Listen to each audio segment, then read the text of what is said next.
जियाउर रहमान बर्क ने लोगों को फिर भड़काया। ईद मिलादुन्नबी पर बर्क के बिगड़े बोल।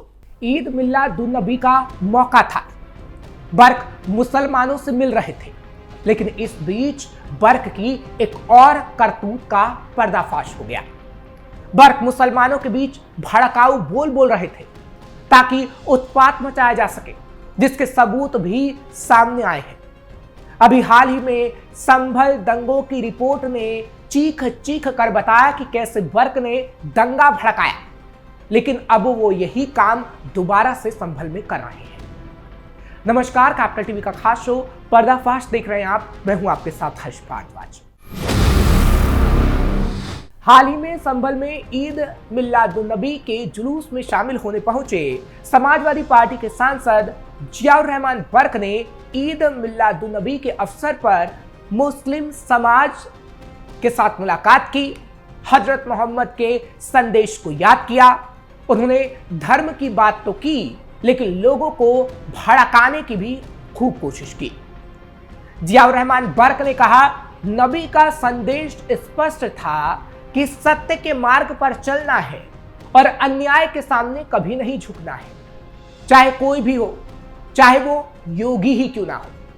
अब आप ही समझिए, ये बात तो ठीक है, नबी का संदेश है सत्य के मार्ग पर चलना और अन्याय के सामने कभी ना झुकना, लेकिन योगी का नाम लेना और उनके सामने ना झुकने की बात कहना, ये बताता है कि कैसे संभल में एक बार फिर योगी के खिलाफ बर्क माहौल बना रहे हैं और एक बार फिर संभल में उत्पात मचाने की साजिश रची जा रही है। बर्क ने सिर्फ यही नहीं बोला, बर्क की तरफ से यह भी कहा गया कि जुलूस में तिरंगा लेकर चलने वाले मुसलमान ये स्पष्ट कर रहे हैं कि वो किसी से डरते नहीं। मुसलमान हमेशा आगे रहेगा। मुसलमानों के विरोधी ये अच्छे से सुन लें। अब इससे तो साफ है कि जैसे जामा मस्जिद सर्वे के दौरान लोगों को भड़काने की कोशिश की गई, ठीक वैसे एक बार फिर संभल में सांसद ने ईद मिलादुन्नबी पर मुसलमानों के बीच जाकर उन्हें भड़काने की कोशिश की है। बर्क ने पहले भी की लोगों को भड़काने की कोशिश। हाल ही में संभल को लेकर जो रिपोर्ट सामने आई, उसमें बताया गया कि कैसे 22 नवंबर को सांसद जियाउर रहमान बर्क ने नमाजियों को संबोधित करते हुए जहरीला भाषण दिया था। उन्होंने कहा था, हम इस देश के मालिक हैं, नौकर गुलाम नहीं। मस्जिद थी, कयामत तक रहेगी। अयोध्या में हमारी मस्जिद शहीद की गई, यहां ऐसा नहीं होने देंगे। कन्वर्टेड हिंदू पठानों ने इस बयान का विरोध किया। रिपोर्ट के मुताबिक तुर्क खुद को इस देश का मालिक और हिंदुओं कन्वर्टेड हिंदू पठानों को अपना गुलाम और नौकर समझते हैं, इसलिए लड़ाई तुर्क और कन्वर्टेड हिंदू पठान के बीच हो गई। तुर्क समुदाय का संभल में राजनीतिक वर्चस्व भी है। डेमोग्राफी बदलने के बाद संभल में रह रहे कन्वर्टेड हिंदू पठानों को तुर्क अपना गुलाम मानते हैं। बर्क के इस बयान के बाद संभल में माहौल भड़क गया। जब कन्वर्टेड हिंदू पठानों ने इसका विरोध किया तो 24 नवंबर को दोनों पक्ष आमने सामने आ गए। इस दौरान क्रॉस फायरिंग में 4 लोगों की मौत हो गई। हरिहर मंदिर प्रकरण को लेकर प्रदेश सरकार की सख्ती और पुलिस की मौजूदगी ने हिंदू मोहल्लों को बचा लिया। हिंसा के लिए उपद्रवियों को बाहर से बुलाया गया था, फिर भी दंगा नहीं फैल सका। संभल के इतिहास में पहली बार ऐसा हुआ कि पुलिस की सख्ती से हिंदू बच गए। साजिश कर धार्मिक स्थलों को किया गया टारगेट। रिपोर्ट में यह भी सामने आया है कि दंगों की आड़ में धार्मिक स्थलों को निशाना बनाया गया। संभल के 68 तीर्थ स्थलों और 19 पावन कूपों पर कब्जे की घटनाओं का उल्लेख करते हुए कहा गया कि यह सब योजनाबद्ध तरीके से किया गया, यानी एक साजिश थी। हरिहर मंदिर पर कब्जे के प्रयासों का भी जिक्र है। हालांकि योगी सरकार ने जब तीर्थ स्थलों और पावन कूपों के पुनरुद्धार के लिए योजना बनाई और 30 मई 2025 को इसका शिलान्यास हुआ, उसी के बाद ये पूरी प्लानिंग रची गई। रिपोर्ट में खुलासा हुआ कि दंगा भड़काने के लिए बाहरी उपद्रवियों को बुलाया गया था। और उसमें बर्क का नाम शामिल है कि जियाउर रहमान बर्क ने ही ऐसा करवाया। रिपोर्ट में बताया गया हिंदू मोहल्लों को टारगेट करने की योजना बनाई गई थी, लेकिन पुलिस की सख्ती की वजह से मंसूबों पर पानी फिर गया। रिपोर्ट बताती है कि पठान और तुर्कों के बीच हुई क्रॉस फायरिंग में ही 4 लोगों की मौत हुई, जबकि हिंदू बहुल इलाकों में बड़े नुकसान की योजना विफल हो गई। सांसद बर्क पर आरोप है कि उन्होंने भड़काऊ भाषण देकर भीड़ को उकसाया। उन्होंने मस्जिद सदर जफर अली को 23 नवंबर की रात फोन करके कहा था, कौम हम पर ही थूकेगी, सर्वे किसी भी सूरत में नहीं होने देना चाहिए, भीड़ को इकट्ठा करो। कोर्ट के आदेश पर जामा मस्जिद का पहला सर्वे 19 नवंबर 2024 को हुआ था। इसके बाद 22 नवंबर को सांसद वर्ग भीड़ के साथ जुमे की नमाज पढ़ने पहुंचे। हालांकि मामला जब कोर्ट में पहुंचा तब भी वर्ग ने भड़काऊ बयान दिया और हिंसा फैलाने की कोशिश की। कहा, कसूरे गम से 2 आंसू बहाए तो आफत है और सितम सारे जमाने के भूल जाए तो बगावत है। समझ नहीं आता छेड़े तो दास्ता कैसे, हंसाए तो बगावत है, रुलाए तो बगावत है। आज मैं जामा मस्जिद के अंदर गया जो अल्लाह का घर है। आज से नहीं कई साल से ये मस्जिद है।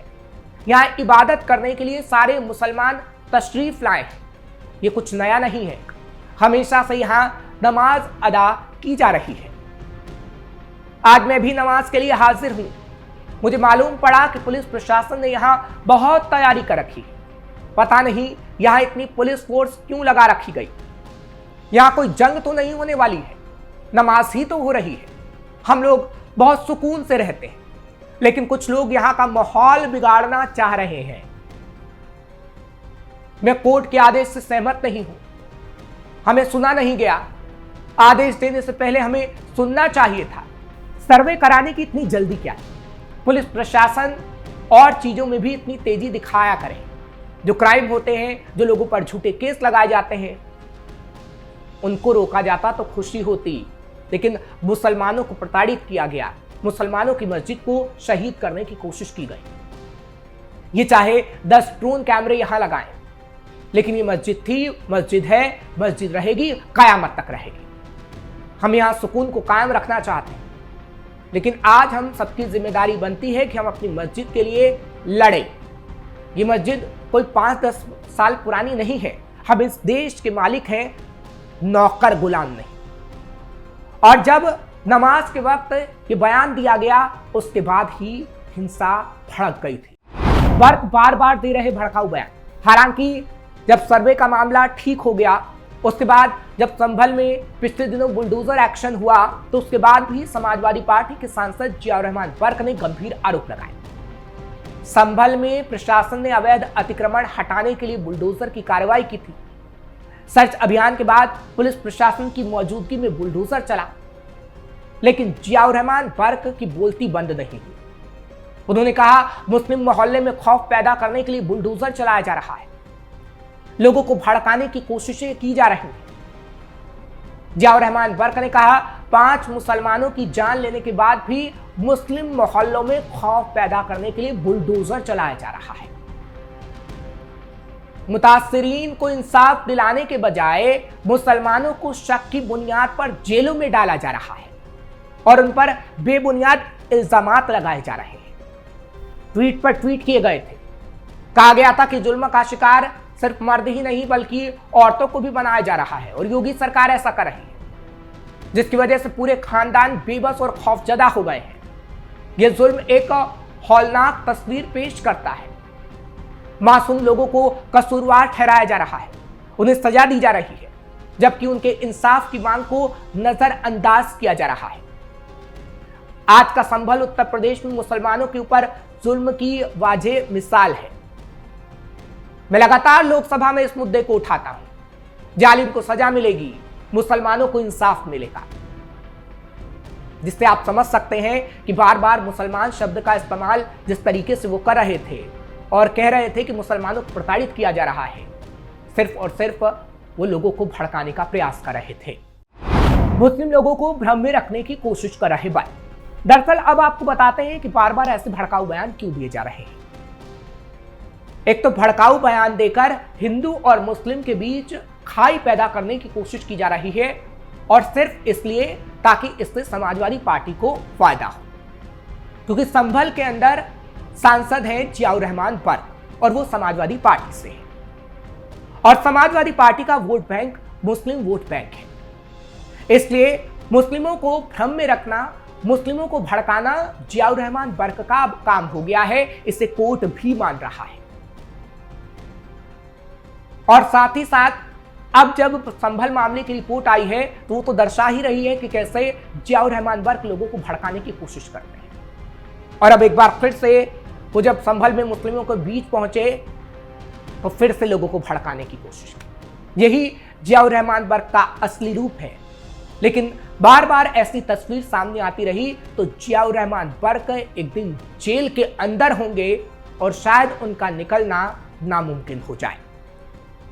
आपको ये खबर कैसी लगी कमेंट सेक्शन में जरूर बताएं। खबर को लाइक शेयर करें, कैपिटल टीवी को सब्सक्राइब करना मत भूलिएगा।